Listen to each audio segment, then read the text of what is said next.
예, 오늘은 종려주일입니다. 좀 우리 찬양대에서 이 찬양한 것처럼 주님께서 그 왕으로 입성을 하시는데, 그때 사람들이 종려나무 가지를 막 흔들면서 호산나 다윗의 자손이여, 호산나 우리를 구원해 주소서 다윗의 자손이여, 그렇게 노래한 데서부터 출발이 됩니다. 이제 사람들은 막 겉옷을 벗어서 길에 깔기도 하고, 그렇게 주님을 환영했던 것을 기념하기 위해서 예수님 당시부터 이게 종려주일로 만들어진 게 아니고 한 14세기 이후로 와서 이 종려주일을 이렇게 우리가 기념하면서 만들어졌습니다. 그런데 저는 종려주일이라 그러지 말고 이름을 좀 바꿨으면 좋겠다. 한국교회 전체 바꾸라 그러면은 이거 무슨 자격으로 이렇게 시비가 될 수 있기 때문에 투례교회만 좀 바꿨으면 좋겠다. 종려주일이라 그러지 말고 땅나기 주일. 네. 주님이 나귀 새끼를 타고 올라가셨잖아요. 종려가지를 흔든 것보다도 더 중요한 것은 주님이 나귀를 타고, 그것도 한 번도 사람을 태워보지 못한 나귀 새끼를 타고 예루살렘에 입성하셨다는 것은 더 의미가 있습니다. 주님의 의도하신 바가 있다 이 말이죠. 예.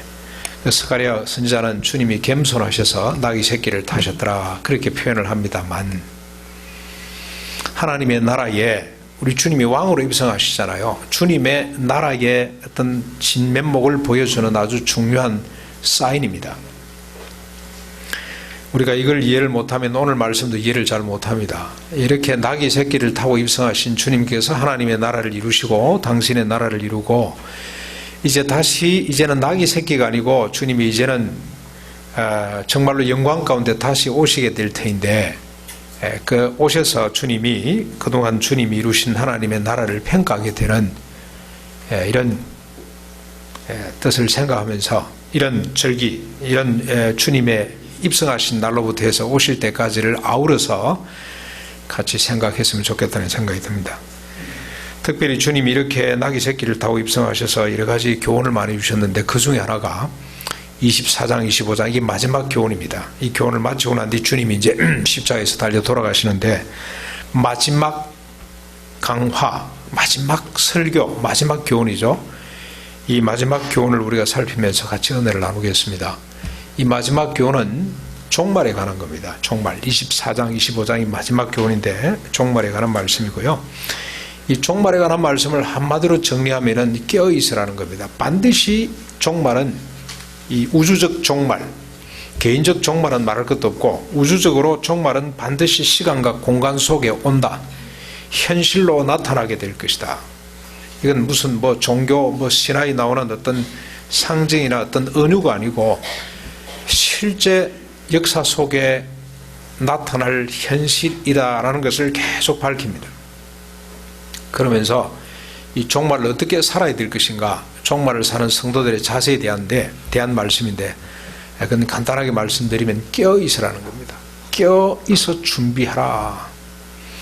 근데 25장에 오면은 이거 깨어있는다는 뜻이 뭔지, 또 준비한다는 게 뭔지를 좀 더 소소하게 밝히고 있는데, 세 가지 비유를 들었습니다. 첫 번째 비유는 열처녀 비유입니다. 슬기로운 5처녀와 어리석은 5처녀, 깨어있지 못하고 준비하지 못하다가 신랑이 왔을 때 잔치에 초대받지 못하는, 버림받는 이런 안타까운 이야기. 잘 준비됐던 5처녀, 슬기로운 5처녀만 신랑의 초청에 응하게 된다는 이런 이야기를 하고 난 뒤에, 두 번째 비유가 달란트 비유입니다. 5달란트, 2달란트, 1달란트 받은 이 달란트 비유를 말하는데요. 이건 깨어있어 준비하되 뭘 준비해야 되냐, 준비의 구체성입니다. 준비의 어떤 적극성을 이야기한다고 할 수가 있습니다. 다미선교회처럼 몇 년 전이죠? 1986년도입니까? 그때 다미선교회에 주님이 재림하신다 해가지고 자기 가산 전부 다 정리하고 산에 가서 이렇게 기다리고 있는 사람들처럼 그렇게 살지 말고, 일상 속에 주님의 재림을 기다리되 일상 속에서 맡긴 사명을 다해야 된다. 준비를 하되 일상 속에 적극적으로 개입해서 준비해야 된다 하는 부분을 이야기를 하고 있습니다. 그 다음 마지막으로 세 번째가 오늘 본문인데요. 양과 염소 비유입니다. 이 준비의 내용입니다. 구체적으로 뭘 준비해야 될 것이냐.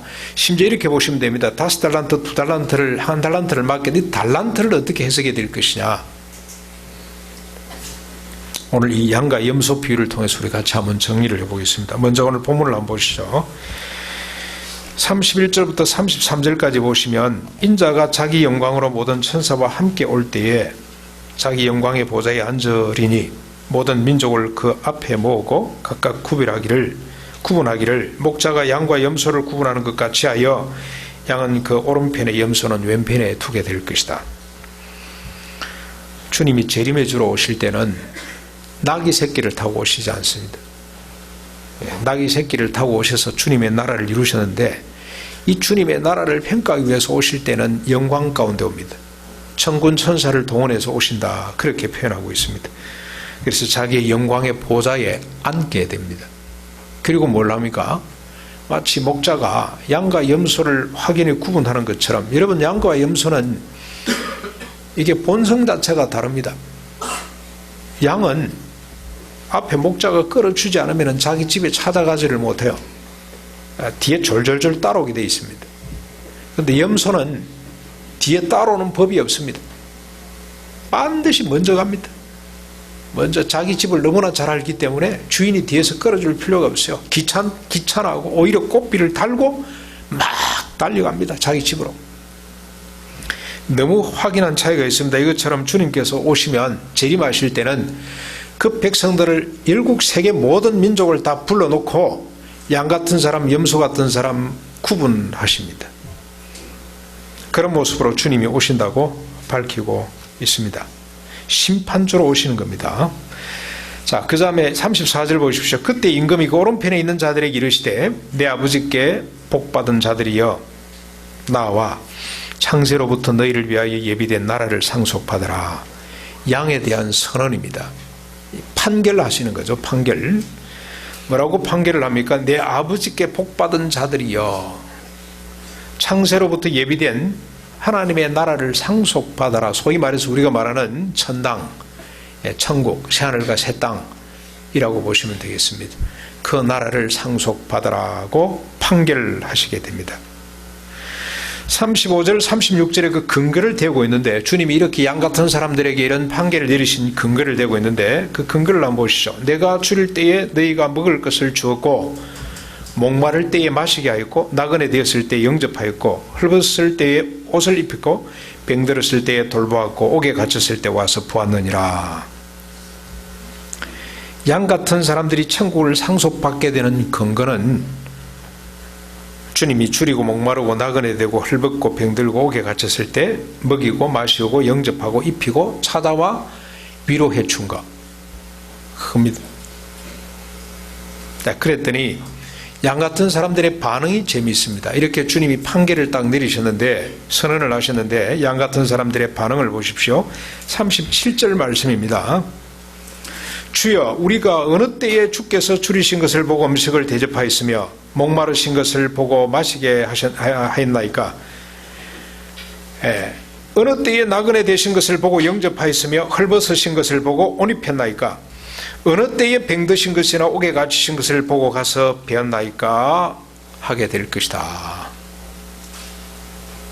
두 가지 의미죠. 이 사람들은, 양 같은 사람들은 겸손해서 오른손에 한 것 왼손이 모르게 했다고 할 수도 있습니다. 주님을 위해 봉사를 해놓고도 모릅니다. 오른손에 한 것 왼손이 모르게 했기 때문에. 그러나 전체 맥락에서 볼 때 그런 뜻이 아니고, 이 양 같은 사람들은 살기가 고달파서, 먹고 사는 게 바빠서 주님을 위해 특별히 한 일이 없는 사람들이라고 보시면 돼요. 주님이 이렇게 말씀을 하니까 너무 황당해서, 너무 송구해서, 어느 때에 주님 줄이신 것, 주님 헐벗은 걸 보고 우리가 먹이고 입혔나이까? 주님 그렇게 말씀하시면 저희들은 몸둘 바를 모르겠습니다. 주님 그렇게 말씀을 하지 마십시오. 주님을 위해 우리가 뭐 제대로 해본 적이 없습니다. 그런 뜻입니다. 주님을 위해 아무것도 한 게 없어요. 그랬더니 주님께서 뭐라고 말씀을 합니까? 40절 우리 같이 한번 보실까요? 40절 같이 보겠습니다. 시작. 임금이 대답하여 이르시되 내가 진실로 너희에게 이르노니 너희가 여기 내 형제 중에 지극히 작은 자 하나에게 한 것이 곧 내게 한 것이라. 예, 놀라운 이야기입니다. 그렇죠? 주님이 뭐라고 말씀합니까? 여기 내 형제 가운데 지극히 작은 자 한 사람에게 한 것이 곧 내게 한 것이다. 멀리도 아닙니다. 멀리도. 여기 지금 너희들과 함께 더불어 살고 있는 이 사람들 가운데 작은 자 한 사람, 그 사람에게 한 것이 곧 내게 한 것이다. 지극히 작은 자 한 사람을 뭐라고 호칭합니까? 내 형제다. 내 형제. 네 형제가 아니고 내 형제. 참 기가 찬 말씀입니다. 그렇죠? 우리가 더불어 함께 살아가는 이 사람들이 그냥 있는 존재가 아니고 주님의 형제.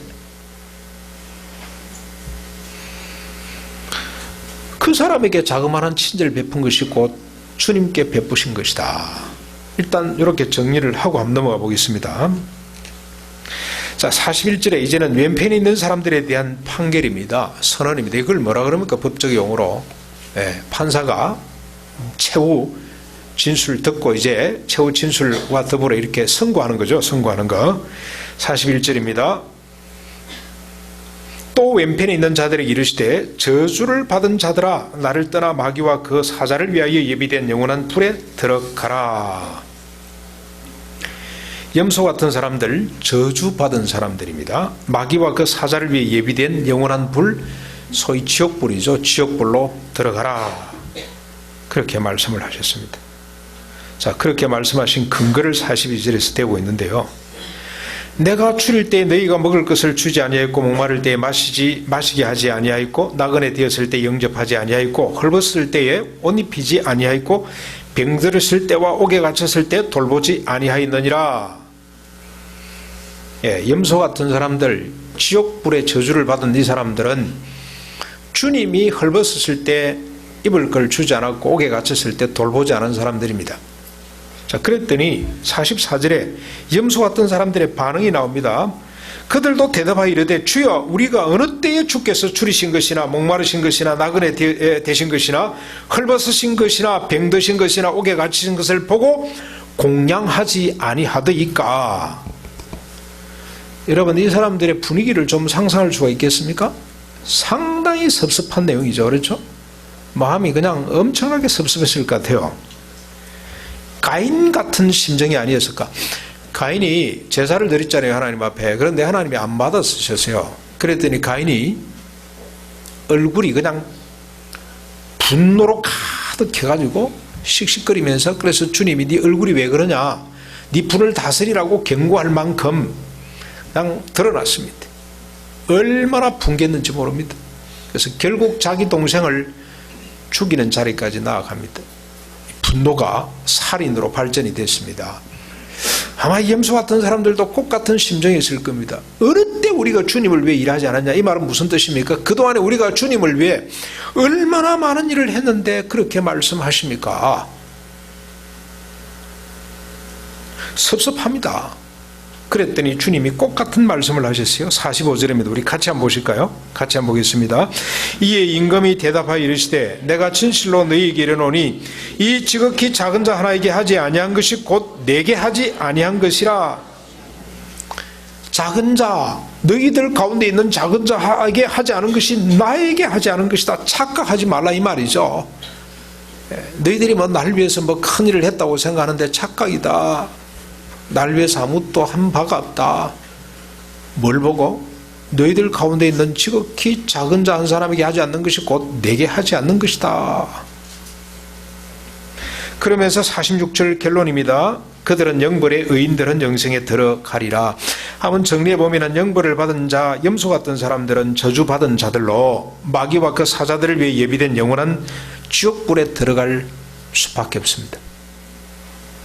반면에 영생에 들어갈 자는 양같은 사람으로 의인이며 아버지 하나님께 복받은 자들로 창세로부터 예비된 영원한 나라를 상속받게 됩니다. 기준은, 근거는 여기 내 형제 중 지극히 작은 자 하나에게 친절을 베풀었느냐 베풀지 않았느냐, 그걸로 결정이 됩니다. 그런데 여기 작은 자는 어떤 자들입니까? 줄인 자, 목마른 자, 나그네 된 자, 헐벗은 자, 병든 자, 옥에 갇힌 자들입니다. 레비나스라는 사람이 이런 사람들에 대한 아주 예쁜 정의 하나를 내렸습니다. 고통받는 타자, 우리 이웃이죠. 고통받는 이웃. 또 다르게 표현을 하면은 사회적 약자, 소외된 자, 배제된 자, 가난한 자, 그렇게 표현할 수가 있습니다. 고통받는 타자, 소외된 자를 돌아보지 않는 것은 곧 주님을 돌아보지 않는 것이다. 소외된 자 한 사람에게 친절을 베푸는 것은 곧 주님께 친절을 베푸는 것과 같고, 그런 사람이 천국 간다. 자, 이렇게 되면 여러분들 마음속에 큰 충격, 이 충돌이 하나 생기죠. 우리는 지금까지 이 고신교단 아닙니까? 우리 교회가 개혁주의 전통을 따르는 아주 보수적인 교회입니다. 그런데 우리는 믿음으로 구원받는다는 생각에 철저합니다. 돈으로도 못 가고 지식으로도 못 가고 능력으로도 못 가고 믿음으로 가는 나라 천국이라고 그렇게 믿습니다. 주님도 말씀을 하셨어요. 너희들이 썩어질 육신의 음식을 위해 일하지 말고 영의 양식, 영원토록 있을 양식을 위해 일하라 그랬더니 요한복음 6장에 나오는 말씀입니다. 지난주 우리 살폈습니다. 그렇죠? 지난주에. 그랬더니 사람들이 뭐라고 딱 묻습니까? 그러면은 하나님이 일을 하라는 뜻인데 하나님 일이 뭡니까? 라고 물었을 때 주님이 답하신 내용이 하나님의 일은 하나님이 보내신 자 나를 믿는 것이다 그랬어요. 믿는 것이다. 그게 영원한 양식이고 그 예수 그리스도를 믿음으로 우리가 구원을 받는다는 생각을 가지는데, 오늘 이 본문에 보면은 예수님은 그것 가지고 구원받는 것이 아니고 어떻게 해야 됩니까? 더불어 함께 살아가는 소외된 사람, 작은 자 한 사람을 섬겨야만이 우리가 구원을 받는다. 그런 논리를 지금 펴고 있습니다. 이 둘은 그럼 서로 충돌되느냐? 충돌입니까? 서로 잘못된 겁니까? 이걸 같이 보셔야 돼요. 그렇구나. 믿음으로 구원을 받는다는 것이 곧 이런 모습으로 나타나고 소외된 한 사람을 돌아보는 것으로 나타나고 그런 사람이 천국 가는 것이구나. 이 두 가지를 연결해서 보셔야 돼요. 조금도 이상한 이야기가 아닙니다. 믿음이 뭔지, 예수 그리스도를 믿는다는 게 뭔지를 다시 들여다봐야 돼요. 여러분, 예수 그리스도를 믿는다는 게 뭘 말합니까? 예수님이 이 땅에 2000년 전에 이 땅에 오셔서 십자가에 달려 돌아가시고 그분이 죽었는데 3일 만에 부활해서 다시 성천하셨다. 그걸 역사적으로 아는 거, 그게 믿는 겁니까? 그러면은 여러분 극장 가서 이번에 The Son of God인가 그 영화 그 한 편 보고 예수님 이런 분이네 하고 알고 나면은 다 구원받습니까? 그걸 믿음이라 그러질 않아요. 믿음은 뭡니까? 예수 그리스도 그분이 십자가에 달려 돌아가심으로 어떤 것을 주님께서 약속하셨고 성취되었고, 주님이 부활은 어떤 하나님의 언약이 있고 그걸 우리가 믿는 거 말하죠. 하나님의 언약, 예수 그리스도의 십자가 부활에 관련된 하나님의 언약을 믿는 그것이 믿음이에요. 믿음. 근데 그 언약의 내용을 우리가 살펴보면은 예수 그리스도가 이 땅에 오셔서 십자가에 달려 돌아가십니다. 십자가 부활이 이제 핵심인데, 십자가는 뭘 말합니까? 하나님께서 그 십자가의 언약이 뭡니까?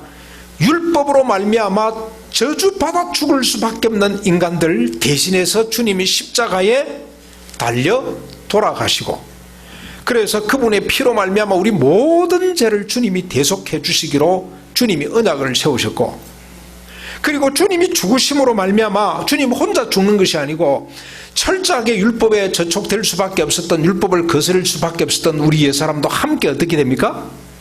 함께 십자가에 못 박아버리고. 그래서 여러분 지난번 우리 갈라디아서를 통해서 살폈습니다.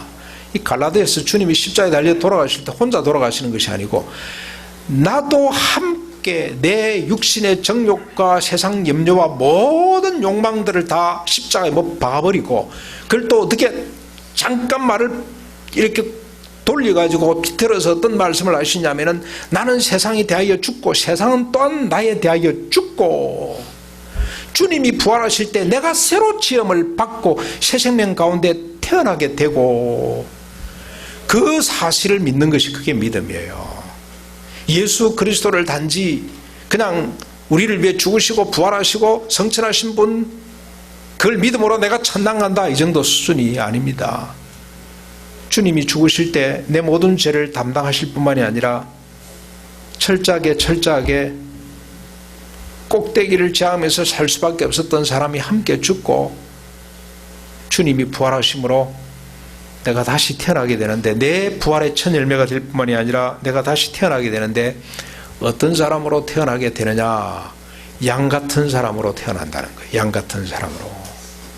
더불어 함께 살아가는 고통받는 타자를 떠받치는, 그들에게 친절을 베푸는, 옛날에는 그들을 무시하고 그들의 존재를 거부하고 귀찮게 생각했지만 이제는 그 사람들을 위해 존재하는 자신으로 인식을 하고 그 사람들을 떠받치는, 그 사람들을 먹이고 입히고 그 사람들을 맞아들이고 찾아가서 위로하고 격려하는 사람으로 우리를 다시 태어나게 하셨다는 사실을 믿는 것이 그게 믿음이에요. 이를 보장하도록 보내주신 분이 성령님이라는 걸 믿는 게 그게 믿음이에요. 믿음과 오늘 여기 양 같은 사람, 더불어 함께 살아가는 이웃에게, 고통받는 이웃에게 친절을 베푸는 것과 꼭 같은 말입니다. 조금도 충돌되지 않습니다.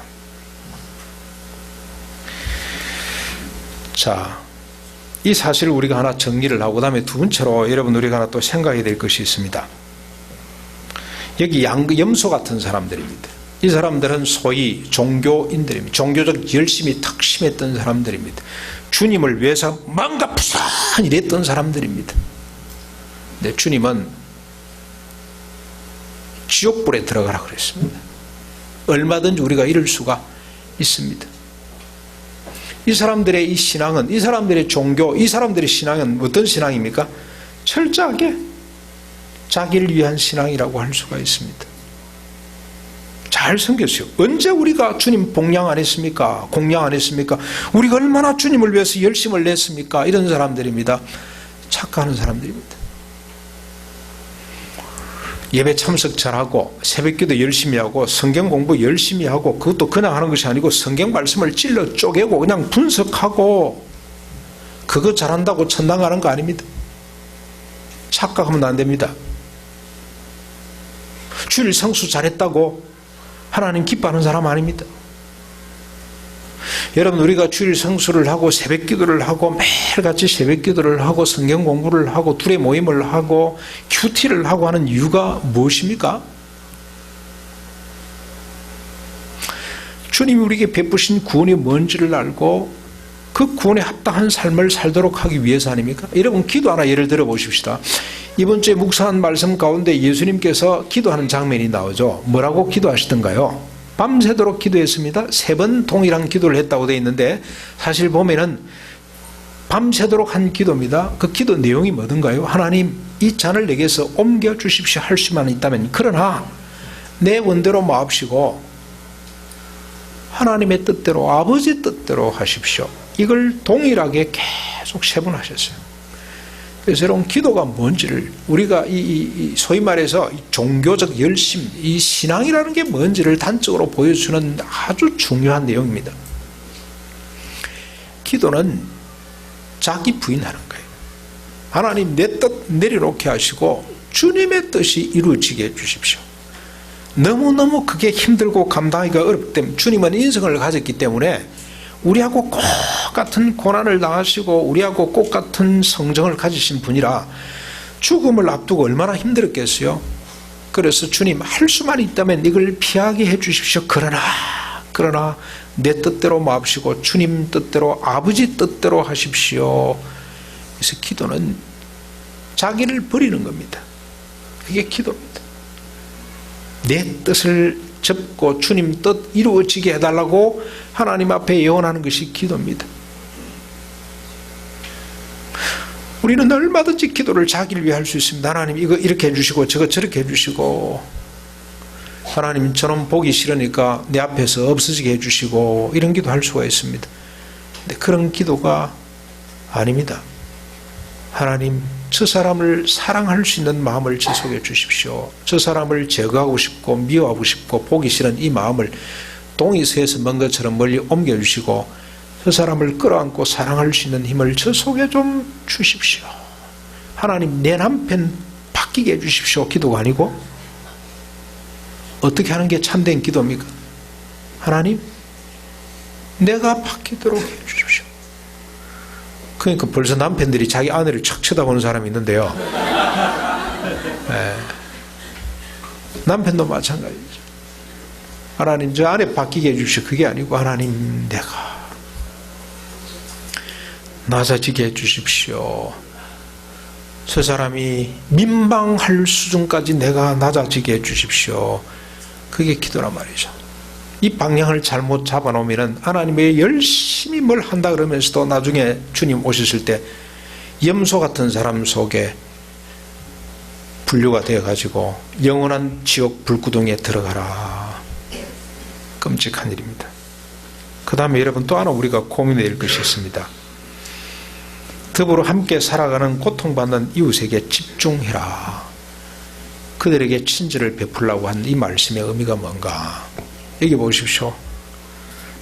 전부 다 헐벗은 사람, 굶주리는 사람, 목마른 사람, 옥에 갇힌 사람.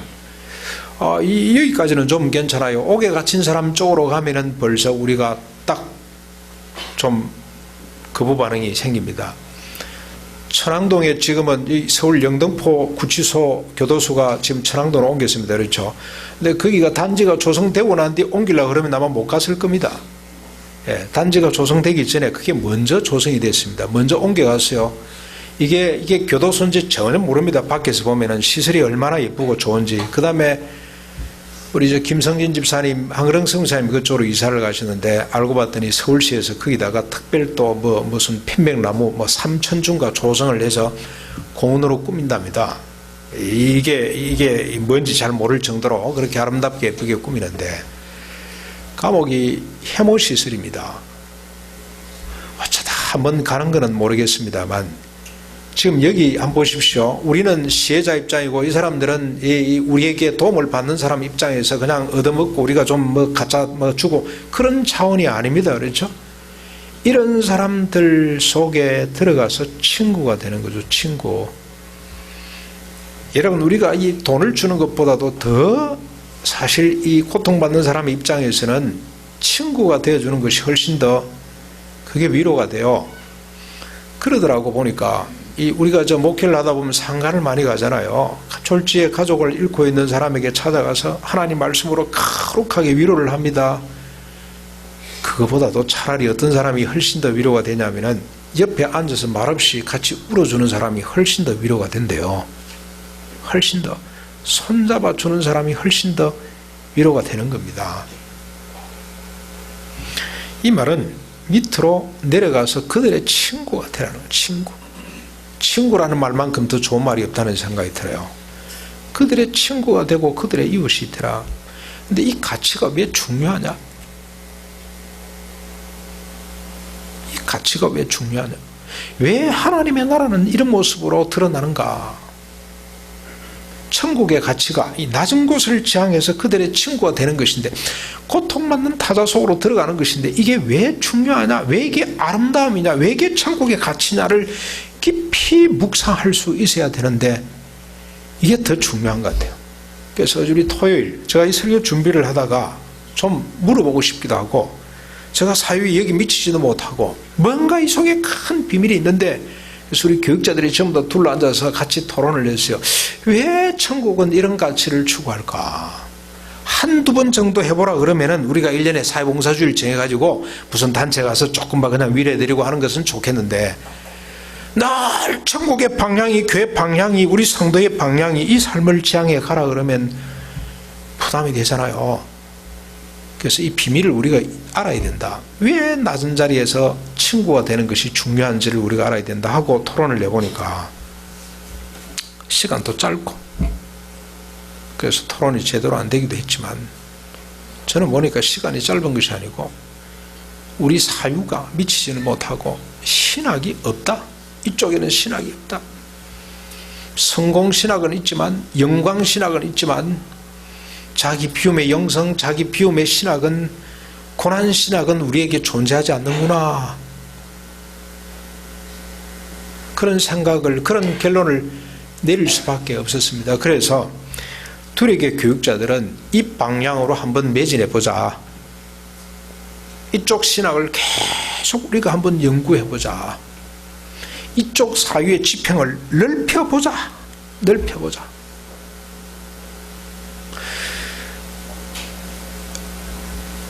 그런 결론을 내리고 혼자서 이렇게 고민을 하다 보니까 그 이유를 한 두 가지만 제가 좀 생각을 해보고 좀 소개를 하겠습니다. 왜 이쪽을 주님께서 지향하냐?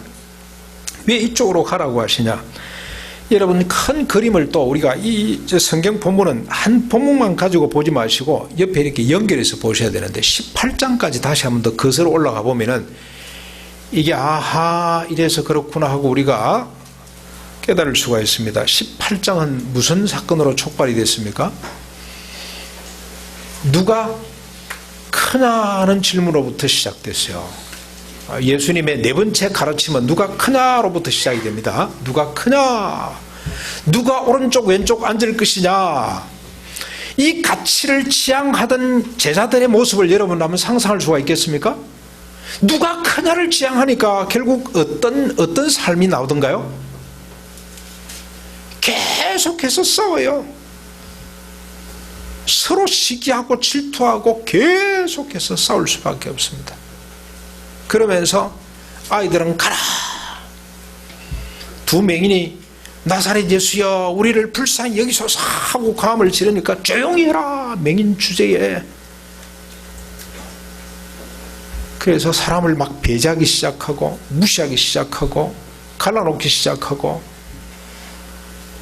이런 현상들을 주님께서는 종말의 현상으로 설명을 합니다. 첫째 기근과 전쟁과 난리, 민족이 나라가 나라를 치고 사랑이 식어짐으로 불법이 성행해서 죽음에 서로 넘기고 만인이 만인을 대상으로 투쟁할 수밖에 없는 세상이 되는 겁니다. 모든 갈등과 고통의 원인이 누가 크냐 여기로부터 나왔어요. 누가 더 높은 데 올라갈 것이냐. 폼은 남이다만 고통의 뿌리가 누가 더 높은 데 올라갈 것이냐. 그런데 주님은 지금 하나님의 나라는 어떤 나라입니까? 누가 더 낮은 데 내려가서 그들의 친구가 될 것이냐.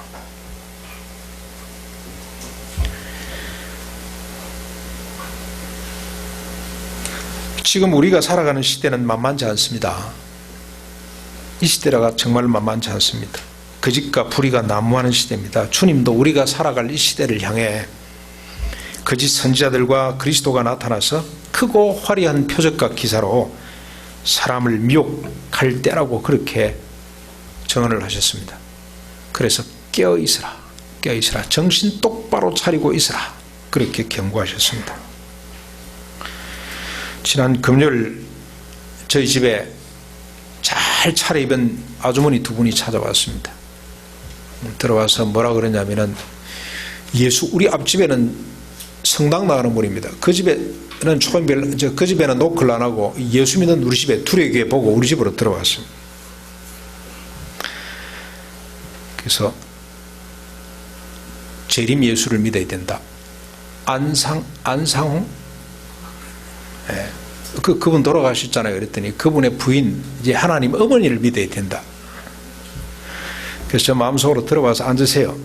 그러고 시작하고 싶었는데 바쁘기도 하고 그런다고 될 사람들도 아니고 그래서 알았다고 당신을 잘 믿고 가라고 제가 나와버렸어요. 근데 여러분 이게 문제가 아닙니다. 이거는 너무너무 간단해요. 간단합니다. 신천지 문제 될 거 없어요. 성경 제대로 가르치면 우리 집사님 아버지 신천지에 갔다가 이거 아니네 하고 쫓아나왔습니다. 한 4단계 들어가 보니까 벌써 아는 거죠. 이건 엉터리다. 그러니까 여러분 신천지에 겁을 내가지고 신천지 아웃하고 막 붙여놨는데 우리 교회는 신천지 웰컴. 와서 성경 말씀 제대로 듣고 제대로 공부하고 이 비밀을 깨닫고 예수 바로 믿으면 더 좋잖아요. 그렇죠? 그런 정신, 그런 각오가 여러분 돼 있어야 돼요. 그 정도 수준이 돼야 됩니다. 우리가. 그런데 이거보다 더 무서운 게 있어요. 무서운 게. 다니엘 돌링이라는 영국 셰필드 대학교 인류지리학과 교수가 최근에 이런 책을 하나 발간을 했습니다. 현대 사회의 불평등을 지속시키는 5가지 거짓말. 불이란 무엇이냐? 책 제목이 그렇습니다. 이거 아마 한국에서 붙인 것 같아요. 정의란 무엇이냐, 마이클 샌달의 책이 너무너무 인기가 좋았기 때문에 반대쪽으로 불이란 무엇이냐라는 책을 썼는데 그 5가지 거짓말이 이런 것들이 있습니다. 엘리트주의는 효율적이다. 배제는 필수적이다. 배제한다는 것은 필수적이다. 편견은 자연스럽다. 탐욕은 좋은 것이다. 절망은 불가피한 것이다. 어차피 약자는 나타날 수밖에 없다. 그 사람들의 절망은 불가피한 것이다.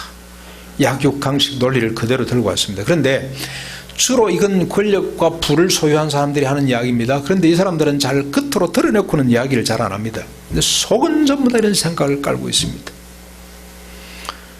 이런 생각이 야금야금 교회 안으로 들어오기 시작합니다. 이게 더 무서운 보십시오. 표적과 기사입니다. 엘리트는 효율적이다. 여러분, 그래서 어떤 말이 나옵니까? 빌 게이츠 한 사람이 20만 먹여 살린다. 그게 진실입니까? 헷갈리죠, 여러분? 그만큼 우리 사유가 짧다는 뜻입니다. 이건 아니다라고 분별을 해야 되는데, 자, 그러면서 그분이 뭐라고 진단을 했냐면은, 거짓말로 교육에 만들어진 균열로 말미암아 새로운 형태의 비형 청소년들이 계속 양산돼 나오는 겁니다. 얼마 전에 경상도에서 지금 고등학교 학생을 집단 폭행해서 하나 죽었는데 그 학교에서 꼭 같은 문제가 벌어졌죠. 저 모교가 아닌가 그런 생각이 들었어요. 저 모교는 그때 당시에는 깡패들만 다 모아놓은 학교입니다. 근데 그때는 깡패들이 모였지만 누구 한 사람이 노 하는 사람이 있었어요. 그건 아니야 하는 사람이 있었어요. 그래서 왕따 당하는 아이들을 보호하는 그런 분위기였습니다. 근데 그게 다 사라졌나 봅니다. 여러분, 이 죽은 아이도 안타깝지만은 그 친구들 이렇게 폭행을 해서 죽인 이 아이들은 다 문제가 많습니다. 더 불쌍한 아이들입니다. 그들의 분노, 그들의 폭력성이 어디로부터 났겠습니까? 지금 계모 사건 때문에 야단 법석을 뜹니다만 여러분, 계모 그게 어떻게 만들어졌겠어요? 채무자들이 숨어있는 부자들을 위해서 계속 고통을 당하게 됩니다. 인종차별이 심화되고 소비와 낭비가 만연하게 되고 불안이 오히려 이런 것이라고 제시되는 이 기현상들이 오늘 현대사회에 계속 벌어지고 있습니다. 우리는 속지 말아야 됩니다. 바울도 이런 현실을 두고 뭐라고 이야기를 했냐면은 시대를 분별하라 그랬어요. 테스트해라, 테스트. 이게 참인지 거짓인지 늘 테스트하고 하나님의 선하시고 인자하시고 기뻐하시고 온전한 뜻이 무엇인지를 분별해서 네 몸을 거기다가 드리라 그랬어요. 적당하게 좋아하지 말고 네 삶을 종말에 우리가 해야 될 달란트입니다. 달란트. 하나님이 기뻐하신 일이 뭡니까? 더불어 함께 살아가는 고통받는 타자 친구가 되는 것. 이 일에 네 몸을 던져버리라. 끝까지 우리는 낮은 곳 고통받는 이웃 속에 있는 삶의 가치와 아름다움을 찾고 따라가야 합니다. 이 길은 좁고 불편하지만 생명의 길이며 천국의 길임을 잊지 않고 여기에 삶의 진실이 있다는 것을 우리가 계속해서 확대해 가야 됩니다. 이런 의식들을 만들어내는 교회가 됐으면 좋겠습니다. 그래서 제가 마지막으로 그림 한 3장만 좀 보여드리고 마치겠습니다. 이거 한번 보십시오. 여러분, 무슨 그림처럼 보입니까? 그림이 아니고 사진입니다. 인도네시아에 있는 계단식 논입니다. 여러분, 이게 지금 논두rum이라 그러죠. 논두룩. 이게 지금 논두rum 만든다고 하는 작업입니다. 이 사람이 지금 하는 일이 이걸 막 해가지고 빚어가지고 여기다 물이 못 새도록, 안 새도록 이렇게 건너쪽에 계단식 논이 있고요. 이 30년대만 해도 우리 그 동네도 이런 논이 많았었습니다. 이런 데는 트랙터라든지 무슨 경운기가 올라갈 수가 없죠. 그래서 이제 물소를 가지고 지금 농사를 짓고 있는데 아마 이 사람들은 이웃 사람들일 겁니다. 이 농사 일은 혼자서 지을 수가 없습니다. 더불어 함께 할 수밖에 없어요. 근데 이걸 보면은 아이고 옛날 사진이네 이렇게 넘어갈 수가 있는데 이 다음 글을 한번 보십시오.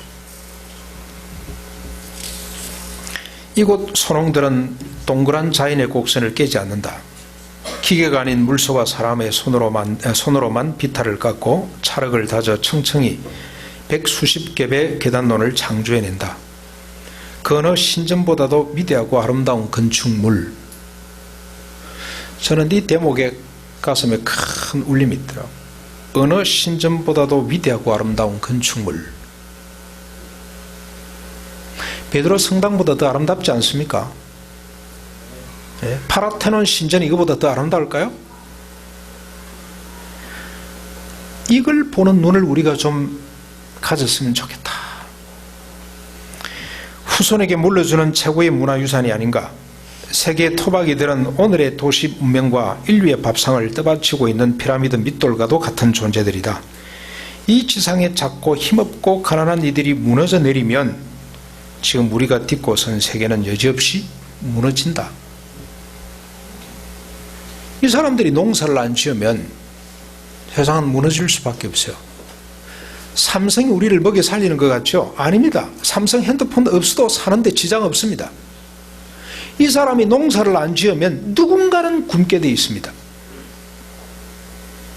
그러니까 단지 너희들이 시혜적으로 그 사람들한테 베풀고 친절을 베풀고 그런 차원이 아니고 그 바닥에 있는 사람들의 삶의 가치와 아름다움을 보라는 거예요. 눈을 열어서 좀 봐라. 눈을 열어서. 이런 눈을 좀 가져라.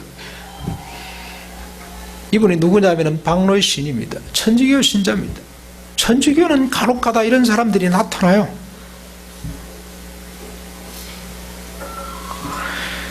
자, 그 다음 그림 하나 더 보여드리겠습니다. 제가 사진입니다. 뭐 하는 것 같습니까?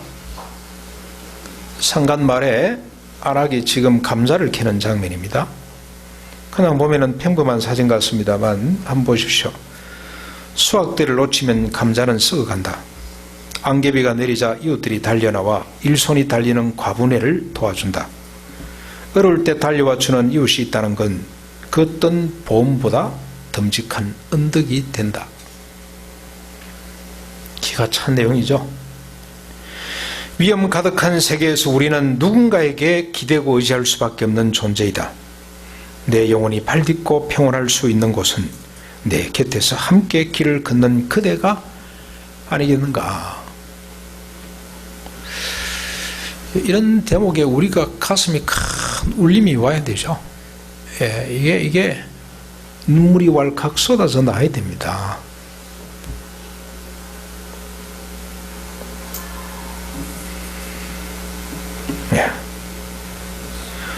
어려울 때 달려와 주는 이웃이 있다는 건 어떤 보험보다도 듬직한 언덕이 된다.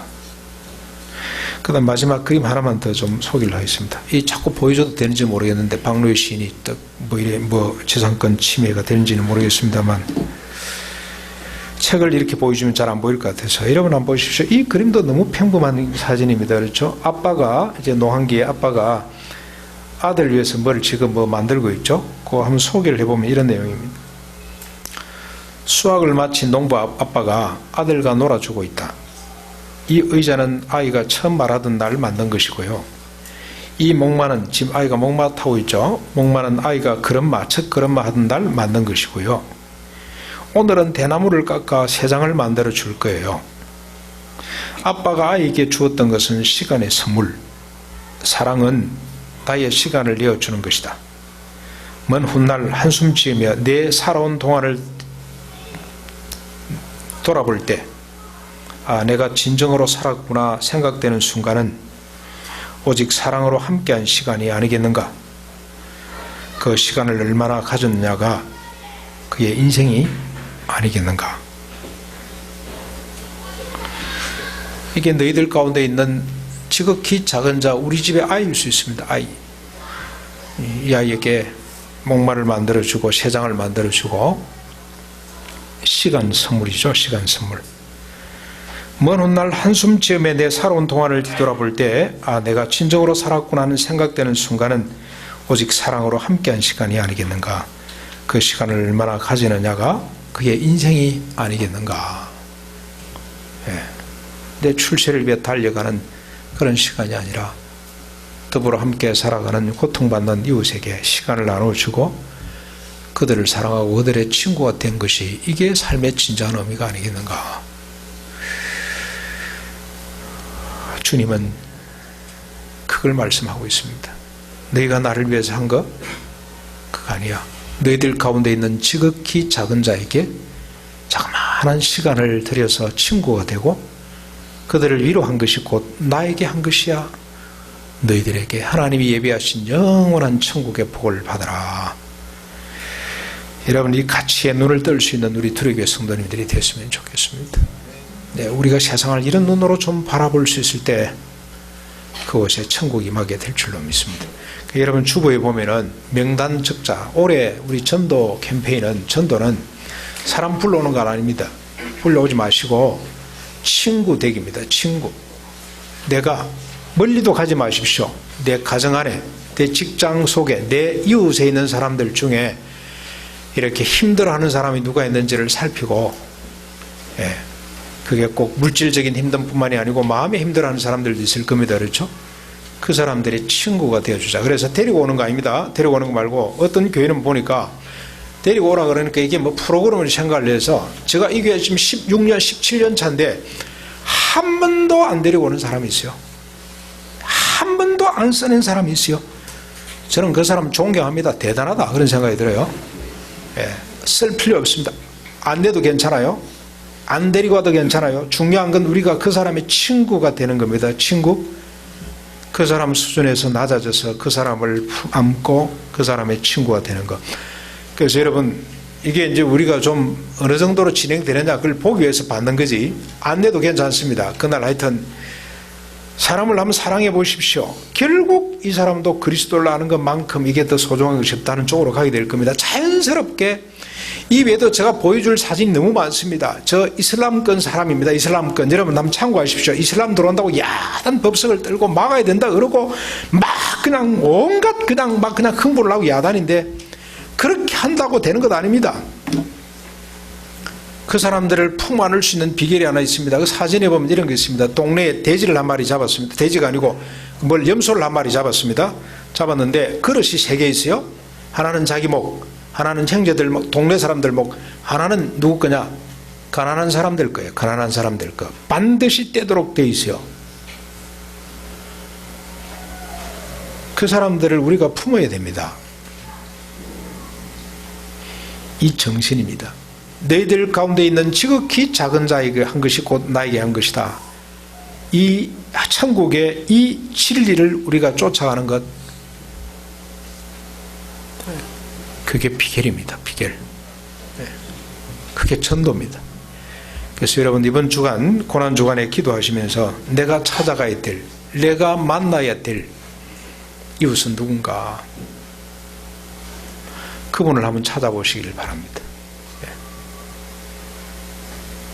직장을 잃어버리고 절망 가운데서 새 모녀가 같이 연탄 피워놓고 죽었다는 소문을 듣고 있습니다. 그런 사람이 얼마나 많겠어요.